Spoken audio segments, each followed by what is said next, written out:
নমস্কার, বৃষ্টি বেলার একটা ছোট্ট ব্লগে আপনাদের সবার স্বাগত। টানা 3 দিন বৃষ্টি হওয়ার পর আজকে ওয়েদারটা খুবই সুন্দর। বৃষ্টি হচ্ছে না, কিন্তু মেঘলা আকাশ। নিচেও দেখছি জল বেশ শুকিয়ে গেছে। বাচ্চারা স্কুলে গেছে, ওদেরও আজকে খুব একটা অসুবিধা হবে না। আজকে ছোট ছোট কাজ করছিলাম বাড়ির, তখন ভাবলাম সেন্টার টেবিলটা ভালো করে গুছাই, আর তাই জন্য এটা আপনাদের সাথে শেয়ার করছি।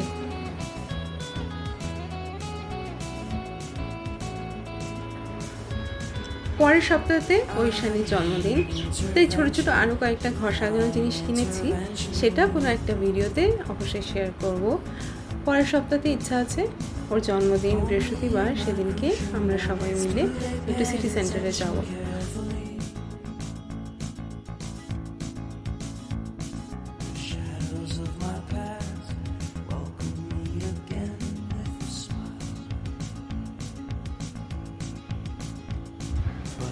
যে কোনো অকেশানে যখন আমরা আমাদের জন্য শপিং করি, তখন চেষ্টা করি ঘরের জন্য 2-1টা জিনিস কিনবো।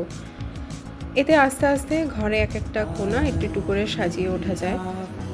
এই যেমনি এই বুদ্ধটা দেখছেন, এই বুদ্ধটা কিনেছিলাম অ্যামাজন থেকে। খুবই সুন্দর বুদ্ধ, আর ছোট একটু হাইটে, কিন্তু খুবই কিউট। এটা অ্যাকচুয়ালি ধূপ স্ট্যান্ড। আর এই করতে করতে দেখলাম যে টাইম হয়ে গেছে, চটপট একটু ডিমের ছোলার ভাত রান্না করে নিয়েছি।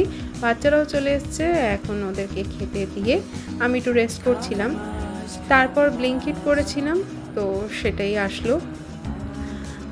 আমরা যেখানে থাকি সেখানে তো ব্লিঙ্কিটের সার্ভিস বহু বছর ধরেই চলছে, কিন্তু সবচেয়ে ভালো কথা হচ্ছে যে এখন মা বাবা যেখানে থাকে, মানে ইছাপুরে, সেখানেও ব্লিঙ্কিট অ্যাভেলেবেল। হঠাৎ করে একদিন মা অনেকগুলো জিনিস ছিল না বাড়িতে, মায়ের বেরোনো হচ্ছিল না, রোজই ফোনে শুনতাম, তাই ভাবলাম একদিন দেখি তো ব্লিঙ্কিট হয় নাকি। আর খুবই সহজ, ওখানে ব্লিঙ্কিট করে অনেকগুলো জিনিস বাড়িতে পাঠিয়ে দিলাম ঘরে বসে। মাও ঘরে বসে সেটাকে পেয়ে গেল। পেয়ে তো মা খুবই খুশি যে আমাকে আর বাইরে যেতে হলো না, কিছু করতেও হলো না, আর বাড়ি বসে এতগুলো জিনিস পেয়ে গেছিলো। তো যেই জিনিসগুলো আর কি পাড়ার ছোটো ছোটো দোকানে পাওয়া যায় না, সেগুলো সবই তো ব্লিঙ্কিটে পাওয়া যায়, সেই জিনিসগুলো পাঠিয়েছিলাম। খুবই ভালো লাগলো যে ওখানেও ব্লিঙ্কিট হয়ে গেছে। এখন যখনই কখনো অসুবিধা হবে বাড়িতেও জিনিস পাঠিয়ে দিতে পারবো। ঐশানী তো খুবই এক্সাইটেড নিজের বার্থডে নিয়ে। রোজই প্রায় দিন গুনছে, আজ 6 দিন বাকি, আজ 5 দিন বাকি, এইভাবে ওর কাউন্টডাউন চলে যাচ্ছে। এখন আমরা বসে কিছু প্ল্যান করছিলাম।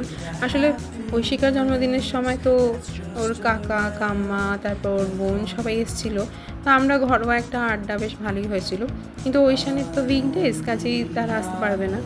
অন্য একদিন ওদের সাথে উইকএন্ডে কোনো একদিন আমরা একসাথে আড্ডা মারবো, কিন্তু ওর জন্মদিনের দিন সেটা হচ্ছে না, কাজেই আমরা সেসব প্ল্যানিংই করছিলাম। আজকের ব্লগটা এখানেই শেষ করছি। সবাই সাবধানে থাকবেন, সুস্থ থাকবেন। নেক্সট একটা ব্লগে আবার দেখা হবে। Tata, bye bye.